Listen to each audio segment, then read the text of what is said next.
Assalamualaikum. Saya tak pasti sama ada buku ni adalah himpunan tulisan di media sosial. Kelihatannya begitu. Jelas buku ni tak disemak dan disunting dengan teliti.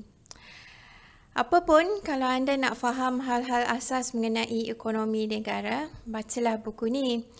Penulis menerangkan istilah-istilah ekonomi menggunakan bahasa yang mudah difahami, menjadikannya sesuai untuk mereka yang tak mempunyai latar belakang formal dalam bidang ekonomi.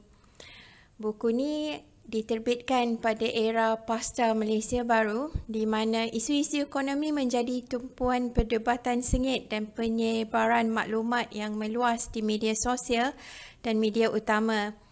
Ia memberi pencerahan tentang isu-isu ekonomi agar rakyat tak mudah terpedaya dengan propaganda atau maklumat salah yang tersebar, terutamanya oleh ahli politik.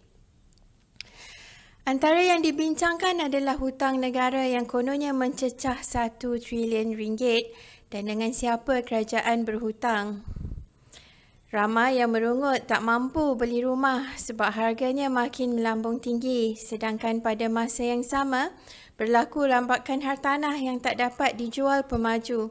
Satu bab dalam buku ni menerangkan mengapa ia berlaku dan apa yang boleh dilakukan untuk mengatasi masalah ni. Isu perkhidmatan awam yang didakwa gemuk turut dibincangkan dengan membuat perbandingan dengan saiz perkhidmatan awam di negara-negara maju. Tak ketinggalan, dibincangkan adalah sama ada pemansuhan tol dan hutang PTPTN praktikal untuk dilaksanakan oleh kerajaan.